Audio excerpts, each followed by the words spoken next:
Jorge Masvidal was out of his fight for UFC 269 with Edwards due to undisclosed injury. Now UFC did not give any information for replacement fighter for Edwards, so it did not take long for Chimaev to grab this opportunity. Instantly after this news, Khamzat Chimaev calls out Edwards to take fight with him. Khamzat Chimaev tweets, "Let's go bro, we do it," and he tagged Edwards on the Twitter. If this happened, it would see the Chimaev back to the octagon about 6 weeks after demolishing Li Jingliang at UFC 267.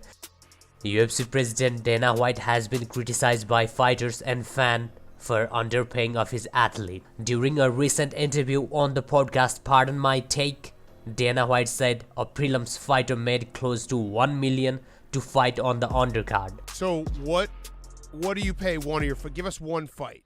Give us one pay-per-view. So last night, you know this kid Bojack? Yeah. The boxer, yes. Right? You know him? Yeah. He's a former world champion. Yes. He's fighting tomorrow. He's fighting this weekend, I guess, in the Middle East, and he's making $75,000. Okay. Right? How do I do this? A guy who isn't even, he's on the prelims, never been a world champion, and I won't mention his name, is making $750,000. A prelim fighter. Yeah. Wow. Okay. Prelim fighter. Wow. Never been a world champion. Interesting. Is making $750. Okay. Ariel Helwani always criticized Dana White for not paying his fighters. In the response of Dana White, he tweeted, "He's talking about Michael Chandler. But in our opinion, Michael Chandler has been a champion before, and he's not a prelims fighter in UFC 268. We might not be true, but Alex Pereira is the guy who made $750K on his debut fight."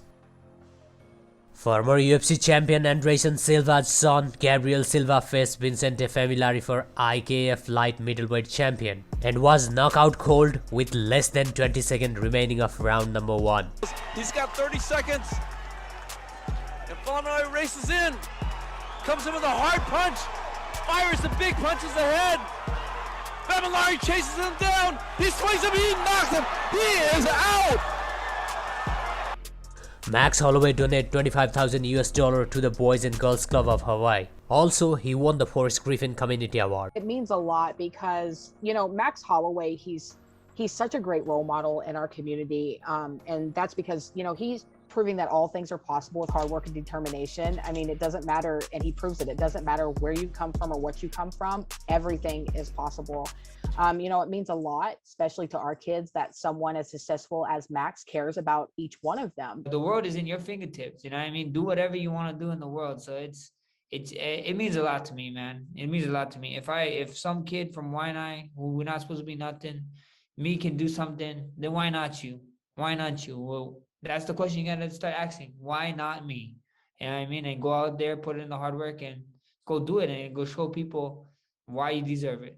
He's going to go with a legacy, not only, you know, being one of the greatest fighters in UFC of all time, but with this generous donation and recognition, supporting the What's Next program, he's definitely ensuring that teens from his hometown of Waianae will graduate from high school with a plan for their future. And that's a pretty big deal for most of our kids. Just giving them hope, just letting them know, like, look, I'm from here. I'm still here. You can do whatever you possibly want to do in this world. Don't put limitations on you, you know. You're Hawaii raised, you know what it is. You see these people. Hopefully I can be one of those guys and be like, look, this is worldwide. Take it worldwide, whatever you want to do. Give some